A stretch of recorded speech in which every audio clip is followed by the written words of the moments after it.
J'ai une nouvelle petite amie. Je vais vivre ici avec elle, donc je divorce. Et toi, tu vas retourner chez tes parents. Je ne comprends pas ce que tu dis. Je n'ai plus besoin de toi. Je peux te laisser chez mes parents si tu veux être celle qui ramène l'argent ou la femme de ménage, Noah. Vous comprenez, mes beaux-parents et mon mari se moquent de moi. Ce sont les pires personnes qui soient. Mais pour moi, c'est mieux comme ça. Alors, vous devez tous partir. Je m'appelle Noah et j'ai 32 ans. Je suis employé de bureau. J'ai passé toute ma vie à travailler après avoir terminé l'université. J'ai commencé ma carrière dans une grande entreprise. Pendant une dizaine d'années, j'ai travaillé dur, j'ai obtenu les qualifications nécessaires pour gravir les échelons. Grâce à cela, je suis aujourd'hui chef de service, et ce, à un âge relativement jeune. J'avais la chance d'avoir un patron qui me donnait toujours des conseils précieux. Entouré de subordonnés talentueux et très motivés, j'étais très épanoui dans mon travail. Malheureusement, ma vie personnelle n'était pas aussi brillante. J'avais eu un petit ami à l'université, mais plus personne depuis que j'étais entré dans la vie active. Inquiète de ma situation, une de mes amies a organisé un dîner pour moi. C'est là que j'ai rencontré Matthew. Il était gentil, avait un sourire charmant et m'a tout de suite semblé très avenant. Comme il avait le même âge que moi, nous avions beaucoup de points communs et c'était un plaisir de discuter avec lui. Nous sommes rapidement devenus amis, avons échangé nos coordonnées et avons commencé à dîner en tête-à-tête. Peu de temps après, il m'a avoué ses sentiments, et nous avons commencé à sortir ensemble. Nous nous entendions à merveille. Il m'a demandé en mariage, et nous nous sommes mariés. J'étais si heureuse d'épouser l'homme que j'aimais tant. Peu après, je suis allé rencontrer ses parents. Ils ont été très gentils et m'ont accueilli à bras ouverts. Noah, nous sommes ravis de te rencontrer. Je n'arrive pas à croire qu'une si belle personne soit la fiancée de Matthew. Je suis si fier de mon fils d'avoir trouvé une femme aussi bien. Et, maman, papa, arrêtez. Noah va prendre peur. Oh, voyons, si on le pense vraiment, on peut bien le dire. C'est vrai. C'est un compliment, tout va bien. Ses parents étaient très amicaux et faciles à vivre, tout comme lui. Noah travaille pour une grande entreprise, n'est-ce pas? Oh, c'est formidable. C'est super d'être une femme qui réussit professionnellement. Comptes-tu arrêter de travailler après le mariage? Non, je pense continuer à travailler. Eh bien, tu as un bon poste dans une bonne boîte, c'est encore mieux. J'étais soulagé. D'après ce que me racontaient mes amis, j'avais entendu dire que leur belle-mère leur avait souvent demandé d'arrêter de travailler, prétextant que le rôle d'une épouse était de soutenir son mari. Je me suis dit que ma future belle-mère était vraiment ouverte d'esprit. Après avoir salué mes propres parents, nous nous sommes mariés. Mon cœur débordait d'excitation à l'idée de cette nouvelle vie à deux qui commençait. Mon mari a emménagé dans l'appartement où je vivais, et notre vie de couple a débuté. J'étais si heureuse. J'étais comblée de pouvoir être à la maison avec lui, et j'aimais rentrer du travail en sachant qu'il serait là. 6 mois après le début de notre vie commune, mon mari m'a dit qu'il voulait discuter de quelque chose avec moi. Si cela ne te dérange pas, j'aimerais qu'on vive avec mon père et ma mère. Qu'est-ce que tu veux dire, vivre avec eux? Oui, ils vieillissent, et je m'inquiète pour eux sur de nombreux points. Je vois. Je pouvais comprendre ce que mon mari ressentait. Mes parents avaient à peu près le même âge, mais mon frère et sa femme vivaient avec eux, donc je n'avais pas de soucis à me faire. En revanche, mon mari était fils unique, il était donc normal qu'il se préoccupe de ses parents. Cela veut dire que nous allons vivre chez mes beaux-parents? Oui, c'est l'idée. Mais ont-ils une chambre de libre pour nous? Ils utilisent toutes les pièces pour une raison ou une autre. À ce sujet, si tu es d'accord, je pense que ce serait une bonne idée de rénover la maison de mes parents pour en faire une maison bifamille. Bifamille? Oui, si nous faisons ça, ce sera beaucoup moins cher que d'acheter une nouvelle maison. Nous pourrons vivre dans une belle et grande maison tout en gardant chacun notre intimité, non? Je voyais. Je dois dire que la proposition était séduisante. Mes beaux-parents étaient des gens charmants, et nous n'allions pas être ensemble en permanence. Si nous vivions dans 2 espaces distincts, ce serait moins stressant. Oui, ça me va. Vraiment? Merci. Ma mère et mon père vont être si heureux. J'étais heureuse de voir mon mari si content. Plus tard, mes beaux-parents sont venus nous rendre visite, et tous deux m'ont exprimé leur gratitude. Je me suis même dit qu'avec une famille si gentille et si joyeuse, je n'aurais peut-être même pas eu besoin de deux espaces de vie séparés. Peu de temps après, mon mari et moi avons discuté de la rénovation de la maison de ses parents. Le coût s'élèverait à environ 100 000 $, mais alors que nous en parlions, mon mari m'a fait une remarque surprenante. En fait, j'ai une faveur à te demander. Peux-tu payer pour la rénovation? Quoi, la totalité? Mais pourquoi? Mon mari semblait très mal à l'aise. En fait, nous avons des dettes. J'étais sous le choc. Ni mon mari ni mes beaux-parents n'avaient jamais mentionné quoi que ce soit de ce genre lorsque nous sortions ensemble ou avant le mariage. J'étais stupéfaite. De combien est la dette? Environ 150 000 $. Quoi? Je m'attendais à quelques dizaines de milliers de dollars tout au plus, mais j'ai été tellement surprise par le montant que j'ai crié.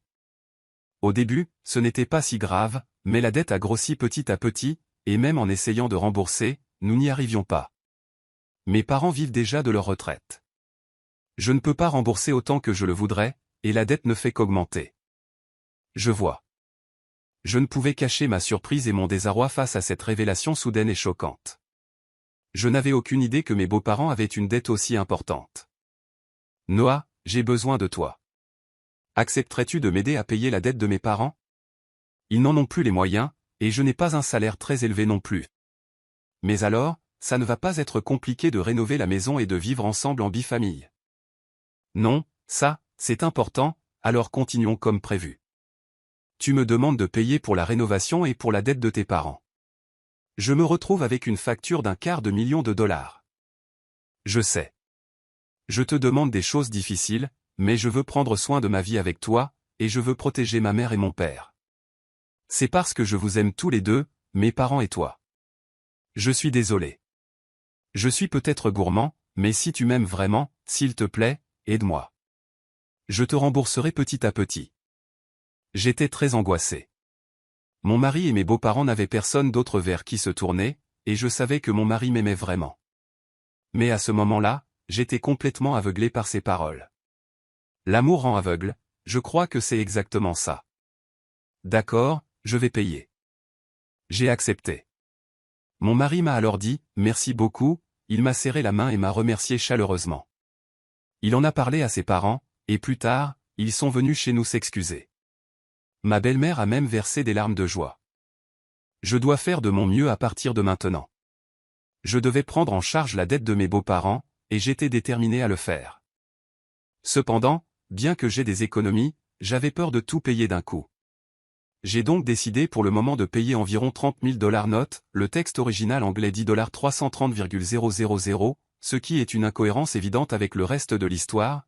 J'ajuste au $30,000 mentionné plus tard de mes économies et de payer le reste par mensualité. Mes beaux-parents se sont joints à nous et nous avons parlé du remboursement. J'ai expliqué mon plan de mensualité. Ils m'ont dit que je pouvais faire comme je le souhaitais. Alors, pourquoi ne transfères-tu pas l'argent directement sur le compte de remboursement de la dette? Nous ne sommes pas très doués pour gérer l'argent, et j'ai un peu peur de transférer de grosses sommes, a dit mon mari, et mes beaux-parents ont hoché la tête. En effet, cela me ferait perdre du temps de transférer l'argent sur le compte de mes beaux-parents, pour qu'ils le transfèrent ensuite sur leur compte de remboursement. Et comme c'était une grosse somme, je n'aimerais pas qu'il y ait un problème en cours de route. J'ai donc accepté. Une fois la conversation terminée, mes beaux-parents semblaient très soulagés. Maintenant, nous n'aurons plus à craindre le recouvrement mensuel. Ça a été vraiment effrayant. Papa, maman, vous devriez remercier Noah comme il se doit. Oh, mais je ne sais pas combien de fois je t'ai remercié. Je ne te remercierai jamais assez.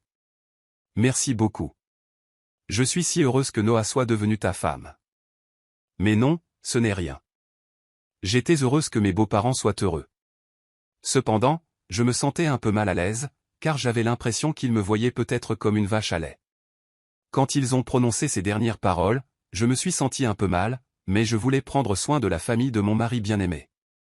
Avec cette idée en tête, j'ai commencé à effectuer les paiements.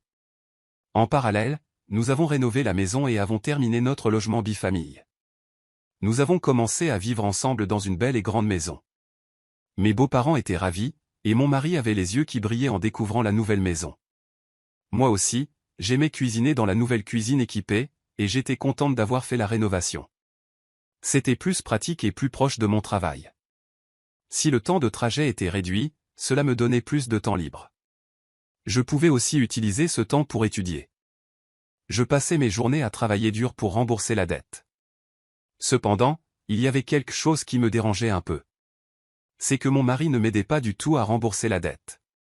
Quand il m'en avait parlé, il avait dit qu'il m'aiderait, et pourtant, il ne montrait absolument aucun signe de vouloir y contribuer avec son propre salaire. Quand je lui en ai parlé, il m'a dit que son salaire n'était pas suffisant pour participer au paiement. J'ai demandé à mon mari quel était son salaire net et je lui ai demandé de me montrer ses fiches de paie, mais il a obstinément refusé. Je ne savais donc pas combien il gagnait, mais il devait rembourser ses dettes. J'ai travaillé dur pendant environ 1 an pour rembourser la dette. À ce moment-là, mes beaux-parents m'ont demandé combien il me restait à payer. Si ça fait 1 an, eh bien, tu n'as pas remboursé tant que ça, si? Au mieux, tu as dû rembourser environ $10 000 sur les $150 000? Note, le texte original dit $155,000, encore une incohérence.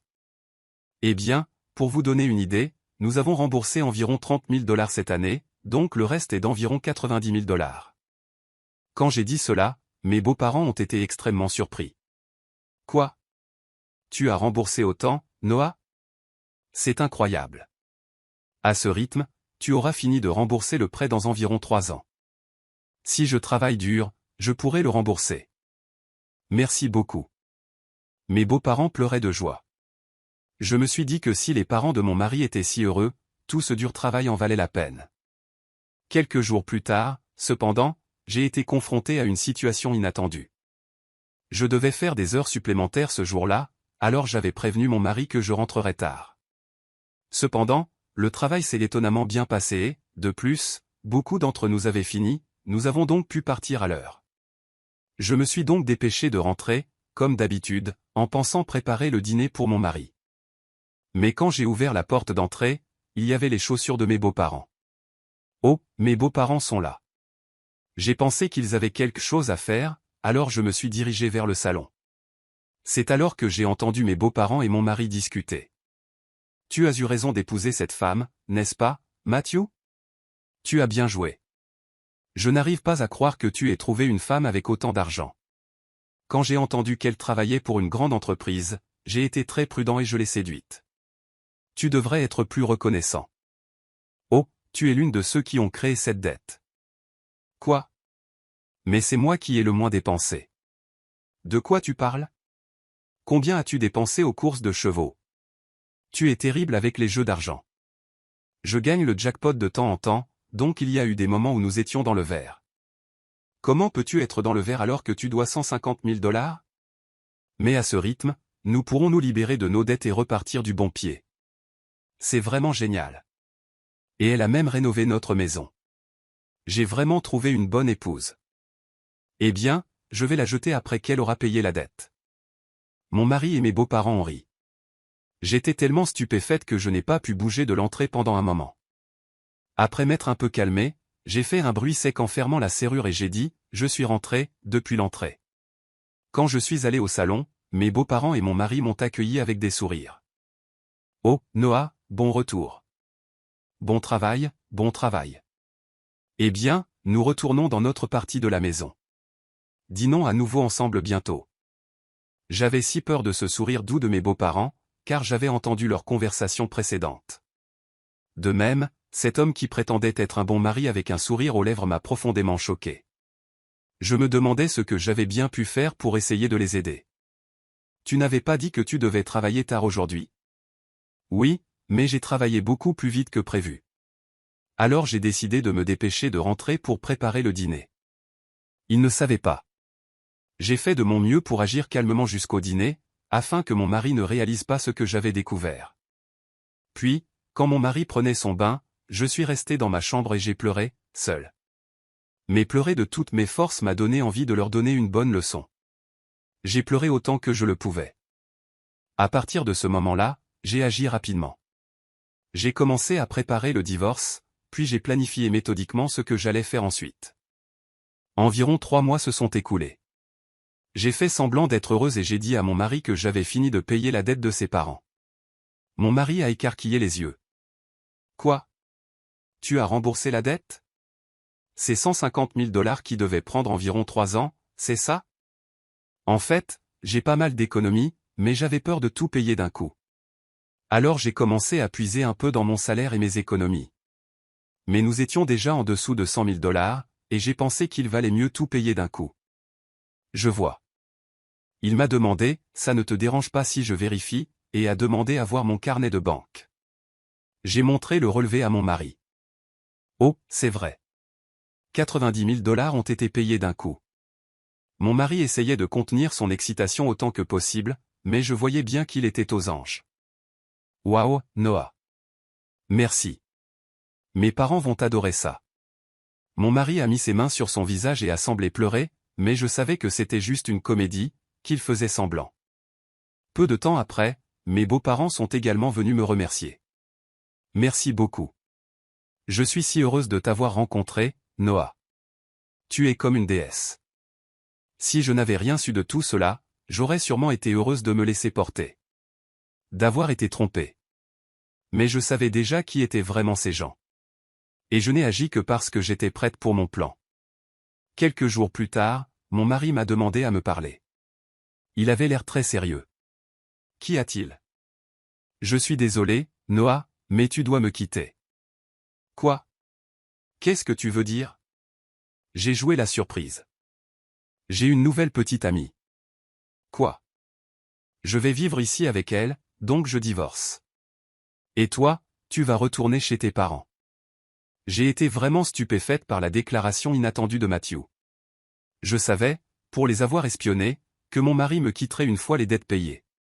Cependant, je ne m'attendais pas à ce qu'il déclare ouvertement son infidélité. Que voulait-il dire par m'envoyer chez mes beaux-parents après m'avoir quitté? Je ne comprends pas très bien ce que tu veux dire. Quand j'ai dit cela, l'humeur de mon mari s'est assombrie. Tu n'es vraiment pas très compréhensive. Je n'ai plus besoin de toi, mais en tant que source de revenus ou comme femme de ménage, je peux te garder ici. À ce moment-là, la porte d'entrée s'est ouverte et mes beaux-parents sont entrés. Matthew, tu lui as enfin dit? Oui, je lui ai dit. J'aurais aimé être là pour ce moment. Noah, c'est comme ça. Tu peux venir chez nous si tu fais les tâches ménagères. Bien sûr, nous te ferons payer un loyer. Mes beaux-parents et mon mari se moquaient de moi. Ce sont vraiment les pires personnes qui soient. Mais c'était parfait pour moi. Alors, vous devez tous partir. Mes beaux-parents ont écarquillé les yeux en entendant mon commentaire. De quoi tu parles? As-tu oublié? J'ai payé la rénovation moi-même. Vous avez changé le titre de propriété de la maison à mon nom. C'est pourquoi j'ai tous les droits sur cette maison. Je peux décider qui j'y laisse vivre et qui je mets à la porte. Les visages de mes beaux-parents sont devenus blêmes. Ils se sont enfin souvenus de l'histoire du titre de propriété. J'étais vraiment sidéré. Je suis désolé, mais vous ne pouvez plus vivre ici. Si nous divorçons, vous deviendrez des étrangers. Mes beaux-parents ont réalisé la gravité de la situation. Mais mon mari, ne voulant pas être en reste, a rétorqué, mais tu as pris en charge notre dette et tu l'as payée en totalité. C'est toi qui es perdante.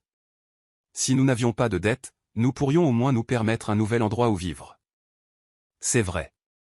Merci de nous avoir laissé vivre dans une belle maison pendant que tu payais nos dettes, ont ajouté mes beaux-parents. Alors, je leur ai révélé la vérité. Je suis désolé, mais je n'ai pas payé le reste de la dette de 90 000 $. Quoi? Non. Mais il manquait de l'argent sur ton compte en banque.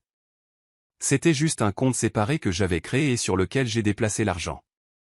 La dette de 90 000 $ n'a donc pas changé. Je n'ai juste pas encore eu de relance des créanciers parce que j'ai payé de grosses sommes en continu. Mais je pense qu'ils ne vont pas tarder à arriver. C'est donc à vous de payer le reste. Mon mari et mes beaux-parents sont devenus livides. Puis je leur ai porté le coup de grâce. Matthew, tu m'as dit que tu avais une liaison, tu devras donc payer une pension alimentaire. Je demanderai aussi une compensation à ta maîtresse. Oh non. Elle est sortie avec moi, même si elle est magnifique, parce que je possédais une maison et que j'avais de l'argent. S'il me réclame une pension, elle va me larguer. Je m'en fiche complètement. Noah, je m'excuse. S'il te plaît, ne nous quitte pas. Mon mari avait peur d'être largué par sa maîtresse, et mes beaux-parents avaient peur d'être largués par moi. Ils sont vraiment égoïstes et méprisables, de vrais parents et un vrai fils de la même trempe. Je n'aurai plus rien à voir avec vous, quoi que vous disiez. J'ai également mis cette maison en vente.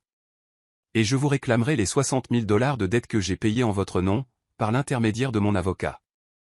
Oh non. Les beaux-parents se sont figés, abasourdis par la perte de tout ce qu'ils avaient. J'ai ensuite demandé le divorce et une pension alimentaire à mon mari par l'intermédiaire de mon avocat. J'ai également demandé une compensation à sa maîtresse. J'ai réclamé 6 000 $ note, le texte original dit $60,000, ce qui est encore une incohérence par rapport au $60,000 mentionné juste avant.